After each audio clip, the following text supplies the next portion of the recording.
Gue mau ngasih tahu ke kalian kalau keyboard yang bakalan gue bahas ini adalah keyboard yang rasanya tuh udah enak, empuk, bahkan ketika nggak lo apa-apain.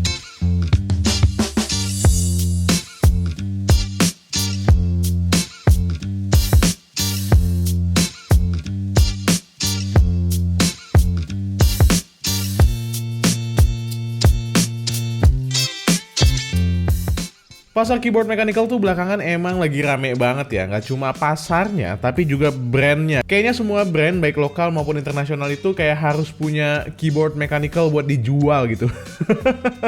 Begitu juga pemain-pemain lama, kayak misalnya Keychron yang menelurkan Keychron Q Series. Setelah tahun lalu gue ada nge-review Keychron Q1 yang gue bilang itu bagus banget dengan beberapa kekurangannya. Kali ini Keychron meneruskan Keychron Q2. Dengan perbedaannya tentu saja ada di layout. Dan itu yang akan kita bahas hari ini. Oh ya, untuk informasi, Keychron Q2 ini diberikan oleh PT NM Tindo ke gua. PT NM Tindo sendiri adalah distributor resmi Keychron di Indonesia. Jadi, pastikan kalau kalian mau beli Keychron itu langsung aja masuk ke e-commerce dan cari PT NM Tindo. Juga beli ke reseller-resellernya PT NM Tindo. Siapa-siapa aja kalian bisa tanya ke PT NM Tindo, langsung di DM aja. Kalau kalian nggak beli di PT NM Tindo dan reseller-reseller resminya, maka kalian tidak akan mendapatkan garansi resmi Keychron. Padahal garansi resminya itu bukan cuma perbaikan, tapi bisa juga one-on-one replacement. So, pastikan kalau kalian mau beli Keychron, klik link yang ada di deskripsi atau cari PT NM Tindo di setiap e-commerce yang kalian tuju. Ini dia wujud Keychron Q2 yang berbeda dari Q1 dengan layout 75%. Q2 ini hadir dengan layout 65%. Yang paling terasa dari perbedaan layout ini adalah hilangnya F-row yang biasanya ada di atas baris number. Tapi jangan khawatir, buat kalian yang butuh fungsi F-row, ada tombol FN1 dan FN2 yang bisa digunakan untuk mengaktifkan fungsi F-row yang barengan sama number row ini. Build quality wise, keyboard ini berat dan solid, nggak ada flexing-flexing yang terasa karena bodinya terbuat dari CNC aluminium. Tanpa adanya plastik sama sekali yang kelihatan. Nggak ada kickstand di bawahnya untuk adjustment ketinggian, tapi overall begini aja udah cukup nyaman untuk digunakan tanpa wrist rest. Di bagian atas ada port USB Type-C dan juga switch untuk ganti mode antara Mac dan Windows. Karena ini adalah keyboard wired, kabel juga disertakan dalam paket pembeliannya. Fitur utama yang dijual sama Keychron buat keyboard ini adalah gasket mount yang menambah kenyamanan ketika mengetik karena keysnya flexing alias membal ketika ditekan. Gasket mount begini emang udah dipakai di Keychron Q1, tapi di Q2 ini rasanya lebih perfect lagi. Bahkan ketika kalian pakai keyboard ini tanpa modifikasi apapun.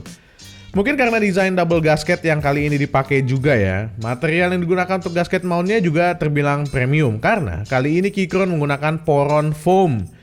Poron foam ini biasa digunakan di keyboard-keyboard premium lainnya. Kalau kalian beli versi barebone, switch dan keycaps tidak ikut hadir, tapi keyboard ini juga hadir dengan versi fully assembled, lengkap dengan switch dan juga keycapsnya. Keycaps yang dibawakan untuk versi fully assembled ini berbahan PBT dengan OSA profile. Sejujurnya, gue bukan fans dari keycaps bawaannya Keychron yang udah-udah, tapi kali ini rasanya beda. Keycapsnya terasa premium dan ketebalannya seimbang di segala sisi. Jadi nggak ada LED backlight yang tembus keluar melalui keycapsnya. OSA profile juga surprisingly menyenangkan buat dipakai karena bentuknya yang agak rounded di pinggiran dan cekungan di muka keycapsnya. Q2 yang dikirimkan ke gue ini adalah Q2 versi knob. Jadi ada knob di pojok kanan atas yang bisa di remap. By default, knob ini juga berfungsi untuk mengatur volume dan mute kalau ditekan. Tapi bisa juga di remap dengan aplikasi VIA. Jadi kalau kalian nggak butuh-butuh amat sama volume knob, bisa kalian ubah fungsinya sesuai dengan kebutuhan kalian. Isu-isu yang muncul di Keychron Q1 seperti suara yang tinggi dan juga kopong, itu harus diredam dengan berbagai macam modifikasi. Tapi Q2 ini nggak perlu modifikasi apapun untuk menggunakan keyboardnya, bahkan suaranya udah enak banget. Karena gue rasa suara kopong ini udah relatif hilang dari si Keychron Q2. Mungkin ini berkat penggunaan double gasket design, keycaps yang udah PBT, dan juga switch Gateron Pro yang digunakan di dalam keyboard ini. Gateron Pro yang digunakan di Q2 gue adalah yang warna merah dengan opsi coklat atau brown yang juga udah pre-lube. Jadi coklat dan brownnya ini udah di lubing ya dari sananya. Sementara kalau lo pilih yang warna biru, dia nggak pre-lube.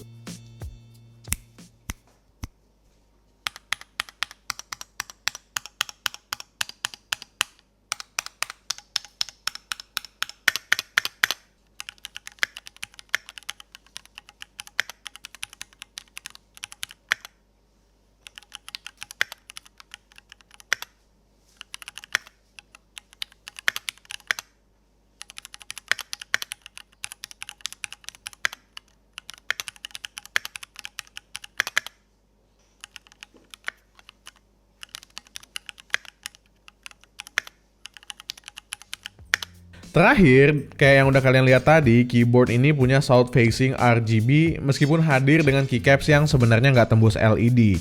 Cuma karena udah south facing, jadinya lampunya terasa cukup terang saat digunakan. Oke, that's it. Sekian aja review main lagi tentang Keychron Q2. Semoga bisa membantu buat kalian yang lagi nyari keyboard dengan harga yang tidak terlalu premium sebenarnya, lumayan premium tapi punya typing feels yang emang udah premium tanpa harus kalian modifikasi lagi. Kalau Q1 kemarin gue merekomendasikan untuk dimodif lagi dengan diberikan peredam, kalau Q2 ini nggak perlu, kalian udah bisa langsung pakai dan puas dengan suaranya. Terima kasih juga buat PT NM Tindo yang udah ngizinin gue untuk coba-coba icip-icip sama si Keychron Q2 ini. Ini adalah keyboard yang sangat memuaskan, dan buat kalian yang pengen beli Keychron Q2, jangan lupa beli dari PT NM Tindo supaya dapat garansi resmi. Itu doang sih kepentingannya, supaya dapat garansi resmi, bahkan sampai one-on-one replacement. So, that's it.